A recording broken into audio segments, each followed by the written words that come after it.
Salut les moldus, j'espère que vous allez bien, j'espère que vous croyez en vos rêves. Si je vous dis réalité virtuelle, réalité augmentée ou réalité mixte, ça peut paraître un petit peu flou, pour moi ça l'est aussi, vous en faites pas. Pourtant ces différents univers sont de plus en plus présents dans notre monde. C'est un peu comme voir ce qui n'existe pas. Ça peut paraître surprenant. Alors comment sont créés les différents éléments virtuels dans les images que l'on voit? Pour répondre à ces questions, je vous propose d'aller voir directement une UX designer. Alors si je vous dis UX, vous êtes comme moi, vous savez pas ce que ça veut dire. En fait UX ça veut dire expérience utilisateur et ça tombe bien, on va avoir une professionnelle en la matière. C'est parti.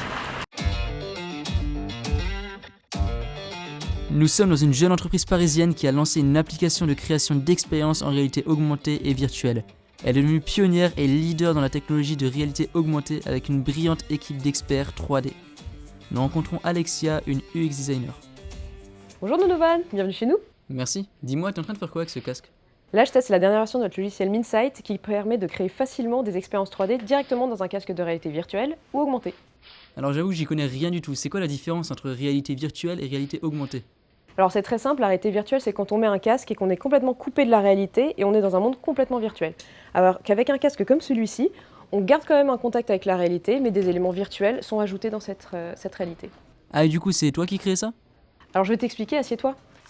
En fait, moi je suis UX designer, c'est-à-dire que je conçois toute l'expérience utilisateur d'un produit. L'expérience utilisateur, c'est tout ce que va vivre une personne en utilisant un produit. Donc mon but, c'est que cette expérience, elle soit plaisante, fluide et efficace. Et tu passes par quel type de tâches pour effectuer ça?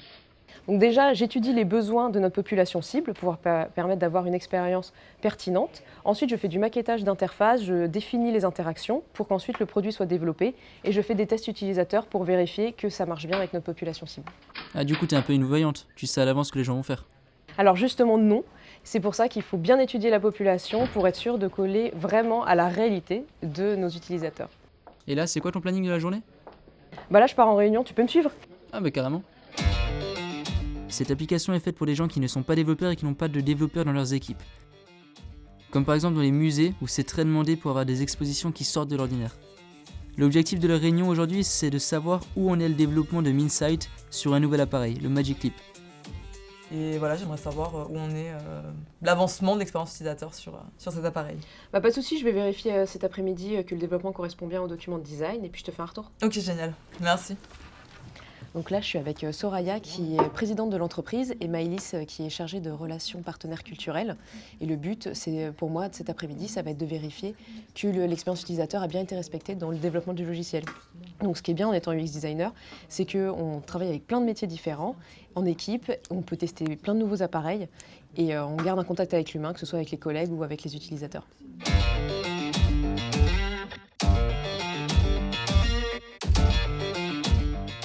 Pour faire du maquettage, Alexia utilise plein d'outils, notamment Real-Time Board ou à la française Real-Time Board pour expliquer l'interaction que va avoir l'utilisateur avec le logiciel.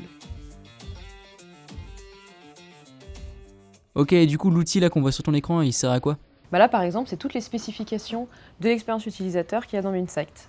Ça permet aux développeurs de savoir qu'est-ce qu'ils doivent implémenter, notamment par exemple à quoi vont servir les boutons sur la manette. Donc si je clique sur ce bouton, qu'est-ce qui va se passer dans le logiciel pour l'utilisateur? Et c'est quoi les compétences pour réussir dans ce métier? Parce qu'en vrai ça a l'air hyper compliqué. Bah, il faut très bien connaître l'être humain, notamment sa psychologie, savoir ses besoins, comment il fonctionne. Comme ça nous permet de concevoir vraiment une expérience adaptée à lui. Il faut également être très rigoureux parce que le moindre petit changement peut avoir un gros impact sur comment vivent l'utilisation du logiciel et les utilisateurs. Et également être flexible parce que bien sûr, qui dit technologie dit aussi contraintes techniques. Donc il faut trouver des solutions qui répondent aux deux problèmes en fait. Depuis tout à l'heure tu me parles d'expérience utilisateur et franchement tu m'as tenté. Est-ce que je peux essayer? Oui, bien sûr. Ah ok, donc tu peux intégrer ce genre d'éléments dans la vraie vie. Mais du coup il y a plein de possibilités en fait. Et tu penses que c'est un métier d'avenir en vrai? Ouais, bien sûr, parce qu'il y a de plus en plus de technologies qui sont intégrées dans notre monde. Et donc forcément, il faut des gens derrière pour pouvoir concevoir une expérience utilisateur agréable et efficace. Donc derrière chaque produit, en fait, il faudrait quelqu'un comme ça. Donc, par exemple, ça peut être là les nouvelles technologies, mais également des machines à laver, des ordinateurs. Enfin, à partir du moment où il y a l'utilisation d'une machine, il faut que derrière, il y ait quelqu'un pour concevoir cette expérience. Donc forcément, il y a beaucoup de produits, donc il va y avoir beaucoup d'UX designers. Ok, bah je vais aller m'amuser avec cet outil. Je te laisse. À plus tard. Alors je vais mettre le canapé juste ici, je vais prendre le pot de fleurs, je le mets juste sur la table. On peut croire que je suis en train de faire une maison toute stylée, pas du tout, je reproduis celle que j'avais dans les Sims. Il y avait une fusée que j'ai mise vers là. C'est assez marrant, ça me rappelle plein de choses. Donc là c'est bon, j'ai testé toutes les fonctionnalités, l'expérience utilisateur a été respectée, tout va bien. Génial, donc dès la semaine prochaine, on peut proposer à nos clients. C'est ça, il pourra l'utiliser facilement. C'est super. Donc là, tu vois, Donovan, le but de l'UX Design, c'est vraiment que plus jamais personne ne se dise comment ça marche, comment je fais en utilisant un produit. C'est que l'expérience, elle soit fluide et agréable. En tout cas, merci beaucoup, c'était super cool et à bientôt, j'espère. Merci à toi d'être venu, à bientôt. Alors en conclusion, aujourd'hui, si vous voulez devenir un UX designer, le meilleur des parcours, c'est de faire un master de psychologie cognitive. En gros, la psychologie cognitive, c'est l'étude de l'être humain. C'est comment est-ce qu'il apprend, comment est-ce qu'il perçoit, comment est-ce qu'il résout les problèmes. De plus, aujourd'hui, de nombreuses écoles proposent des masters spécialisés en UX design et on m'a dit que c'est un métier qui évolue énormément. Et puis en plus, Alexia m'a précisé que niveau salaire, c'est plutôt intéressant. Quant à moi, je vous dis à bientôt, prenez soin de vous, croyez en vos rêves. Peace.